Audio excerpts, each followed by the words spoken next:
you've gone into restaurants lately and you've been shocked at the price of anything, soup to sandwiches to steak, anything, you can fall into what's going on. This is a scam.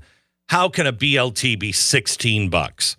We wanted to get Brian Will on. He's a serial entrepreneur, two-time Wall Street Journal bestselling author, leading consultant in business and sales management. He's founded 7 different companies across 4 distinct industries. He is currently the head of a chain of restaurants, and they are the Derby Sports Bar, Cantina Loca, the Tavern House in Central City Tavern. You might have one in your town.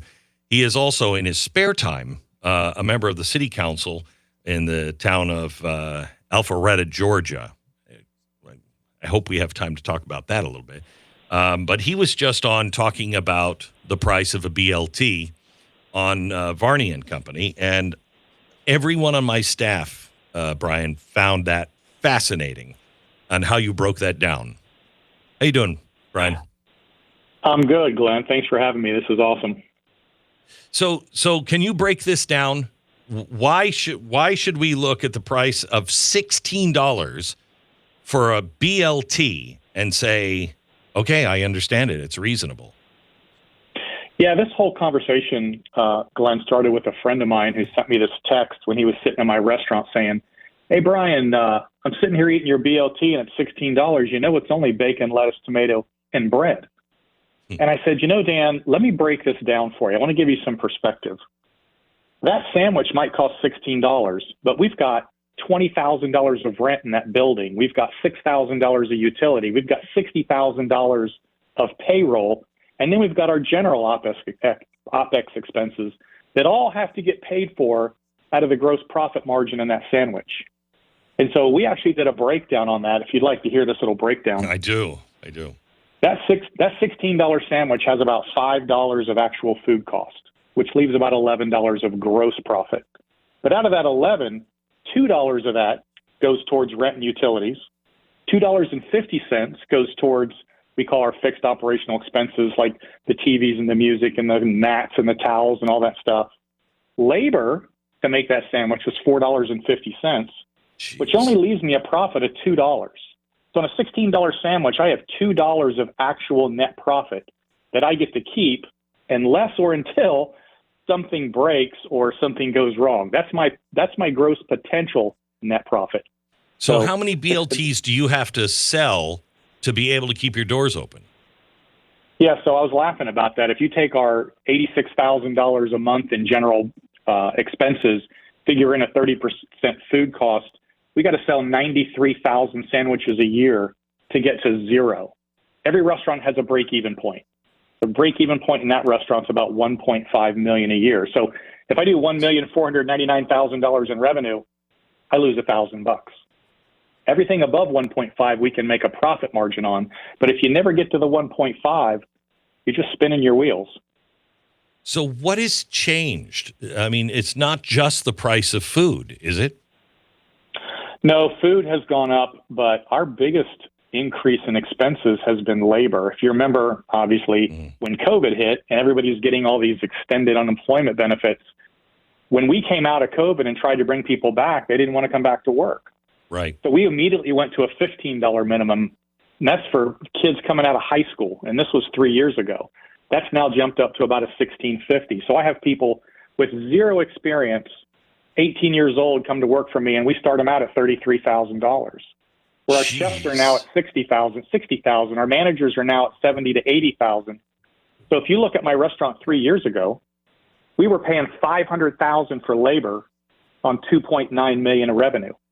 Today we pay $650,000 for labor on $2.5 million of revenue. My revenue's down $350,000 and my labor's up $150,000. And that's why we have to keep driving the price of these things up. Everybody wants to get paid, and they want a big salary. They want a living wage, but all that does is drive everything up. At some point, we still have to make a profit. This is what happened in Seattle, except they did it by choice. When Seattle raised the minimum wage, I don't remember what it was, to I think $15 or $16 an hour, all the restaurants said, we can't afford this. And a lot of them left, closed shop and left Seattle. Some of them stayed, and some of them just went out of business because of it. But that's not the only cost. You now have food going up. You have labor going up. Rent. Utilities went up 40%. 40%. Just our gas and electric, right? Our insurance went up 40%. Everything is, the whole supply chain from us down. Everybody's costs go up, and that compounds. Why did insurance go up 40%? Because they can? I don't. That's a good question. Because you have no choice but to buy it. Because if you don't buy it, you can't stay in business. So it goes up. It's crazy how much costs have gone up. So how do you see us weathering this? Business is interesting. I have a picture in my office of a guy on a tightrope, and he's got that big long bar, right, that goes on both sides. And I always say we have to balance. Business owners are on this tightrope, and you have to balance what you can charge on one end with what the consumer is willing to pay on the other. Mm-hmm. And so as long as you can keep that balance, you can stay on the tightrope and stay in business. But if you charge too much, they stop coming, you fall off. If you don't charge enough, you get more business at a loss, you go out of business. So there's always a balance. And in our case, we've made sure we put our locations in what we call high traffic areas. So we're getting, organic traffic running around our restaurants, which helps us drastically. But you look at these small operators that are out there, fighting all these costs that don't have that organic type of traffic. And that's why they're going under. You're a serial entrepreneur. What do you hear from entrepreneurs that are just beginning today? It's a completely different world. Can you make it? It is. It's a different world in a lot of ways. And I actually do a lot of sales and management training. And one of the other things we know in today's environment is there's so much information online that people can research almost anything before they ever walk in your door. And they already know what your competition's charging. They already know what they should be paying. And so, again, you're back to this balance of you either need to create something that's extremely unique that will drive people in and make them want to buy from you, or your chances of success are diminished greatly. So I called COVID the great washout, Glenn.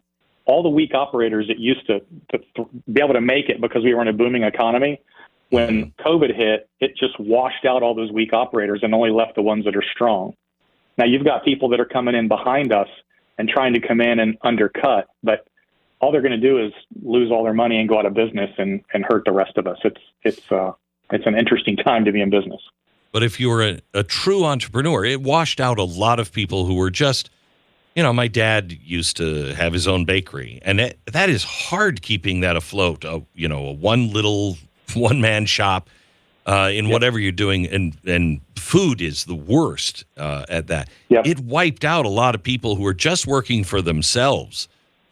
Yeah, just working for themselves and only making enough money to live on. And most of the people that got washed out didn't have any financial security behind them, savings. They just weren't able to weather that bump, which is one of the things I teach entrepreneurs today is you better have enough security behind you that if the next COVID comes along or if something weird happens, you're not going to get wiped out at the drop of a hat. We laid off 150 people in one day in March of 2020. It was a horrible day. Wow. Your thoughts of what's coming in 2024? Any insight on? Yeah, I've had this question a good bit, and I have friends in the M&A field, and I see everybody waiting to see what's going to happen with this election. We just don't know what's going to happen. I think if Biden gets elected again, he doesn't have to worry about getting reelected. So who knows what's going to happen, with the people pulling the strings up there in Washington and what they're going to do. So I think we're in a tenuous time right now, particularly in small business, that we need to be very careful, and we need to be keeping some powder dry to keep us safe just in case something else pops up. If Donald Trump were to be elected, he doesn't go to jail, and the left doesn't set the country on fire, better or worse for business? If he can start taking some of these regulations away, if he can start making it easy for us to get those interest rates back down. The other issue we have, and I love this topic, I did a video on it the other day about inflation. Inflation's going to affect us forever, right? We had a 5%, we had an 8%, even if it's 3%, that doesn't mean prices are going down. Correct.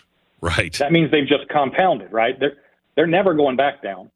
Maybe they won't go up as much, but they're not going back down. People get very confused on how that works. But if we can get the economy booming again to where people aren't afraid to spend their money and they aren't, hoarding it, trying to wait to see what's going to happen, then people go out and they'll have more fun. They'll spend more money, and I think we'll all be okay. It's just take a little bit of time. Yeah. Brian, thank you so much. Really appreciate it. Glenn, I appreciate you having me. You bet. Bye-bye.